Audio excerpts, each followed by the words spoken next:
ত্রিপুরা লোকসভা আসন আমাদের রাজ্যে দুটি লোকসভা আসনের মধ্যে পশ্চিম ত্রিপুরা আসনে গত 19শে এপ্রিল নির্বাচন অনুষ্ঠিত হয়েছে। 26শে এপ্রিল দ্বিতীয় পর্যায়ে পূর্ব ত্রিপুরা লোকসভা আসনে আমাদের ইন্ডিয়া জোটের পক্ষে বামফ্রন্ট মনোনীত প্রার্থী শ্রী রাজেন্দ্র মিয়া উনি নির্বাচনে প্রতিদ্বন্দ্বিতা করছেন। আজকে ওনার সমর্থনে এই বাগবাসা কেন্দ্রে বাজার সভা আমাদের রাজ্যে ইন্ডিয়া ব্লকের আট দলে যে জোট আমরা এই লড়াইয়ে অবতীর্ণ হয়েছি, এই জোটের অন্যতম শরিক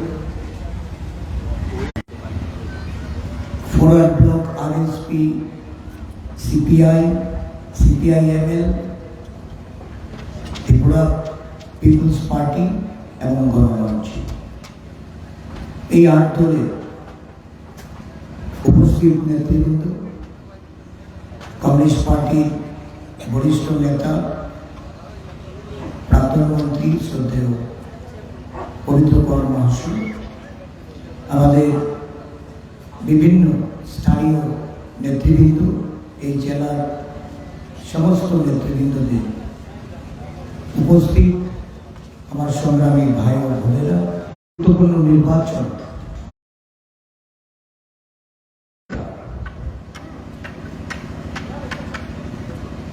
এই রাজ্যের শাসক দল বা তার সহযোগীরা তারা নানাভাবে বিভ্রান্তি তৈরি করার চেষ্টা করছে। মাননীয় আজকের যিনি সভানেত্রী, সভাপতি মন্ডলী, কর্মীদের প্রত্যেকের কাছে যারা গণতন্ত্রের পূজারী, যারা গণতান্ত্রিক ধ্যান ধারণা নিয়ে রাজনৈতিক দলের হয়ে কাজ করেন বা রাজনৈতিক কর্মী হিসেবে যারা এই এলাকার মানুষের সাথে আছে, কোনো জয়ের পেছনে যদি অতি উল্লাস, গণতন্ত্রকে প্রহসন বানানো, নির্বাচনে ভোটাধিকার খর্ব করা, নির্বাচনে বিরোধী রাজনৈতিক দলকে তার রাজনৈতিক অস্তিত্ব মুছে দেওয়ার যদি কোনো ষড়যন্ত্রে কোন শাসক দল লিপ্ত থাকে, তাহলে এটা প্রতিহত করার জন্য সব কয়টা রাজনৈতিক এটা আপনারা বিবেচনা করবে। আমরা আজকে এখানে 8টি দল এক জায়গায় এসেছি, সারা দেশ জুড়ে 27টি রাজনৈতিক দল ইন্ডিয়া ব্লক, এই ইন্ডিয়া ব্লকের সারা দেশব্যাপী যে লড়াই, এই লড়াইটা শুধু ইলেকশন কেন্দ্রিক নয়, এই লড়াই দেশের গণতন্ত্রকে রক্ষা করতে, দেশের সংবিধানকে রক্ষা করতে, দেশের মানুষকে সত্যিকারের তার উন্নয়ন এবং বিকাশের পথে নিয়ে যেতে।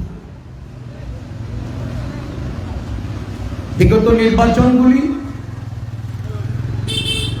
2014 সালে বর্তমান শাসক দল ক্ষমতাসীন হয়েছে 31% ভোট পেয়ে।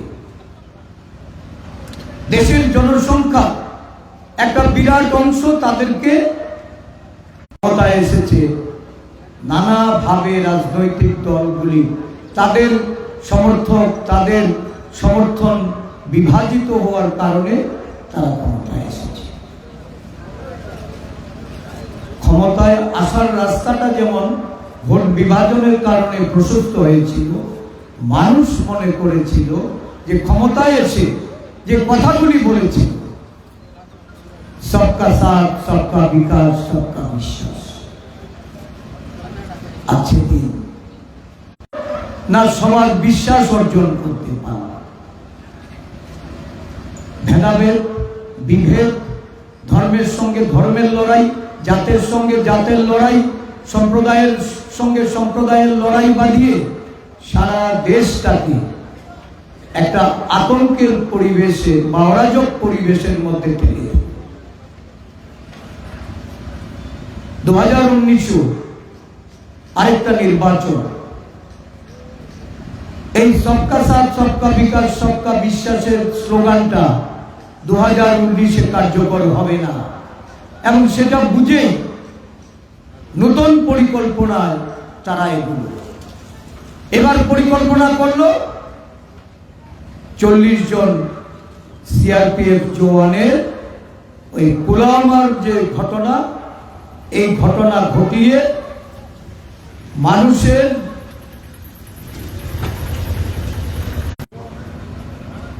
রাজনৈতিক দলগুলি বিভিন্নভাবে সেদিন দেশের জনগণের কাছে তার ব্যাখ্যা তুলে ধরার চেষ্টা করল। যার যার মতাদর্শ নিয়ে যে লড়াইটা হলো, সেই লড়াইয়ের কাছে দেখা গেল ওই মানুষের আবেগ আর দেশপ্রেম, রাষ্ট্রবাদ, যেটা মেকি রাষ্ট্রবাদ, সেদিন জয়ী হলো। 2019-এও 37% হচ্ছে, সেদিন তাদেরকে ক্ষমতায় আসা এটা রুখা গেল না। ভারতবর্ষের জনগণ আবারও এই 5 বছরের জন্য তাদের অগণতান্ত্রিক কাজ, অসাংবিধানিক কাজ, সংবিধানকে বিলুপ্ত করার জন্য যে পরিকল্পনাতান্ত্রিক শক্তিগুলি তারা ঐক্যবদ্ধ হয়ে এটাকে রোখার চেষ্টায় আজকে অবতীর্ণ হয়েছে। এই নির্বাচনের লড়াইটা, কারণ তাদেরকে যদি ক্ষমতাচ্যুত করা না যায় তাহলে দেশকে বাঁচানো যাবে না, দেশের সংবিধান বাঁচানো যাবে না, গণতান্ত্রিক রাষ্ট্র হিসেবে ভারতবর্ষ পৃথিবীর মানচিত্রে আর তার কোনো ভূমিকা থাকবে না। তার জন্য দরকার এই যে 2-2 4 নরেন্দ্র মোদী, অমিত শাহ আর তাদের বন্ধু আদানি আম্বানি, এই 4 জন কিন্তু আজকে আসন, আর এই দেশটাকে ভোগ করা, লুট করা, এই দেশের সম্পদ তুলে দেওয়া, এটা সম্ভব হবে না বলেই ছোট মিয়া বড় মিয়া সব বিভ্রান্তি তৈরি করছে। এনডিএ জোট করে লড়াই, নানা অপপ্রচার, বিভ্রান্তি, মানুষকে ভুল বুঝানোর চেষ্টা হচ্ছে, যে চেষ্টাটা তারা বিগত দিনে তো করেনি। সিবিআই, ইডি, আইটি দিয়ে বিরোধীদের ছত্রভঙ্গ করবেন, বিরোধী দলকে জনগণের কাছে হেয় প্রতিপন্ন করবেন। যখন ইন্ডিয়া জোট ঐক্যবদ্ধ হয়েছে, একের সাথে এক, কাঁধে কাঁধ মিলিয়ে লড়াই অবতীর্ণ হয়েছে, আজকে নরেন্দ্র মোদী তার দল তারা দিনে দিনে পিছিয়ে আসছে। দেশের পরিসংখ্যান কি বলছে? দেশের পরিসংখ্যান বলছে প্রথম পর্যায়ের যে ভোট হয়েছে ভরা ডুবিয়ে ইন্ডিয়া জোট ক্ষমতায় আসার কাজ শেষ করতে হবে। আমি শুধু একটা বিষয়ের উপরে আপনাদের কাছে, আপনাদের বিবেচনার জন্য আমরা এই ইন্ডিয়া জোটের পক্ষ থেকে কথাগুলি রেখে যাচ্ছি। ধর্মীয় সংখ্যালঘু সম্প্রদায়ের মানুষের বাস এই অঞ্চলে কালাছড়া, এখানে এই বাগপাশা অঞ্চলে একটা বিরাট অংশের মানুষ আছেন যারা পশ্চাৎপদ ওবিসি জনগোষ্ঠী থেকে বলছি আমরা জাতিগত জনগণনা করা, কারণ এই জাতিগত জনগণনা শুরু হয়েছিল 2011 সালে।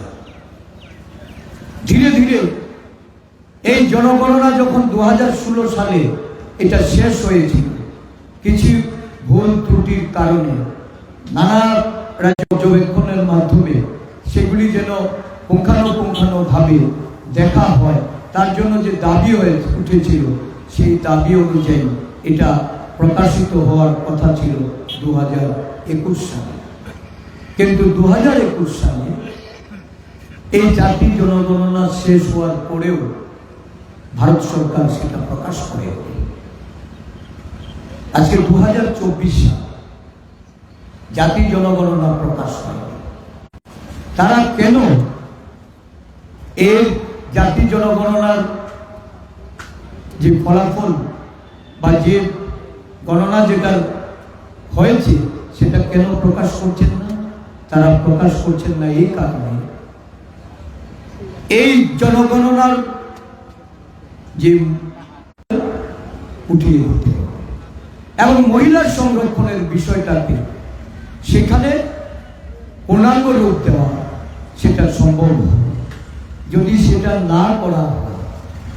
2026 সাল পার করে গেল, এই যে ডিলিমিটেশনটা হবে, এই ডিলিমিটেশনে না হবে মহিলা সংরক্ষণের সত্যিকারের ব্যবস্থাপনা, না হবে এই 50% জাতি জনগণনার মাধ্যমে সত্যিকারের এসসি এসটি ওবিসিদের তাদের যোগ্য সংরক্ষণ, আর চাকরি থেকে শুরু করে সমস্ত ক্ষেত্রে শুধুমাত্র আরএসএস ভারতবর্ষে ক্ষমতায় বসে ভারতীয় জনতা পার্টি এই রাজ্যে বা এই দেশে না উপজাতিদের জন্য, না তফসিলি জাতির জন্য, না পশ্চাৎপদ অংশের মানুষের জন্য, মহিলা থেকে শুরু করে সংখ্যালঘু তাদের যে ক্ষমতায়, এটা সম্পূর্ণরূপে তারা অবহেলা করে গেছে। আজকে ইন্ডিয়া জোট তার যে ম্যানিফেস্টো, তার যে বক্তব্য, গ্যারান্টি রূপে এই জনগোষ্ঠী যারা এই জাতিগত জনগণনার মাধ্যমে তাদের অধিকার, তাদের উন্নয়ন, তাদের গণতান্ত্রিক ক্ষমতায়নের প্রশ্নে তারা এই রাজ্য থেকে যদি বিজেপিকে বিদায় না করে, আগামী দিন এই জাতিগত জনগণনা যেমন ফার্স্টেড হবে, এটা যেমন অবমূল্যায়ন হবে, তাদের অধিকারও প্রতিষ্ঠিত হবে না। কারণ আমি জানি কমছে, মানুষের অর্থনৈতিক অবস্থা দিন দিন এই অঞ্চলে খারাপ থেকে খারাপ দিকে এগিয়ে যাচ্ছে। পরিবর্তনের পক্ষে হাঁটতে হবে। রাজেন্দ্র বাবু একটা সরকারের কাছ থেকে বিভিন্ন ক্ষেত্রে যে ধরনের উনি কাজ আদায় করে নিয়েছে, একটা অভিজ্ঞতা সম্পন্ন মানুষকে যদি সংসদে পাঠান, তাহলে এই রাজ্যের যেমন উন্নয়ন হবে, প্রতিটা এলাকার মানুষের উন্নয়ন হবে। শাসক দলের উনি যিনি লড়াই করতে আসছে, আমি জানি না, কারণ এই রাজ্যের মানুষ বুঝে গেছে যে কাকে নিয়ে এসছে, কোথা থেকে নিয়ে এসছে, কি কারণে আজকে এখান থেকে প্রতিদ্বন্দ্বিতা করতে এসছে। মনে রাখবেন, রাজনৈতিক উপটোকন দেওয়ার জন্য ভারতীয় জনতা পার্টি যারা হেরে বসে আছে, যারা মনে করছেন যে আজকে ওই আঞ্চলিক দল তীব্রামতার হাত ধরে তার প্রতি যদি আপনাদের মূল্যবান ভোট প্রদান করেন, তাহলে ছত্তিশগড়বাসী ত্রিপুরা রাজ্যে যাকে দেখা যাবে না, ত্রিপুরা রাজ্যের মানুষের হয়ে সে কথা বলবে না, ত্রিপুরা রাজ্যের প্রতি যার কোনো টান নেই, ত্রিপুরা রাজ্যের সঙ্গে যার কোনো সংযোগ নেই, এমন একটা প্রার্থীকে ভোট দেওয়া মানেই ত্রিপুরা রাজ্যকে পিছিয়ে দেওয়া। ত্রিপুরা রাজ্যের ওনার পক্ষে আমরা ওনাকে সমর্থন জানিয়ে ওনার পক্ষে আমরা কাজ করব। 26 এপ্রিল এই গণতন্ত্রের পূর্ণ দিনে আপনারা কাস্তে হাতুড়ি তারায় ওনাকে ভোট প্রদান করবেন, ওনাকে জয়ী করে আগামী দিন ওই সংসদে পাঠাবেন। 3 টায়ার সিকিউরিটি সিস্টেমে ভোট হওয়ার কথা, দেখা গেল শুধু বুথ কেন্দ্র বা এই রাজ্যের গণতন্ত্র প্রিয় মানুষকে যেভাবে উপেক্ষিত করেছে, জানি না এই বিজেপি দল নিশ্চয়তা প্রায় বুঝে গেছে রাজ্যের বিপুল সংখ্যক মানুষ তাদের বিরুদ্ধে, এই পূর্ব ত্রিপুরা কেন্দ্রেও বিপুল সংখ্যক মানুষ তাদের বিরুদ্ধে নীরব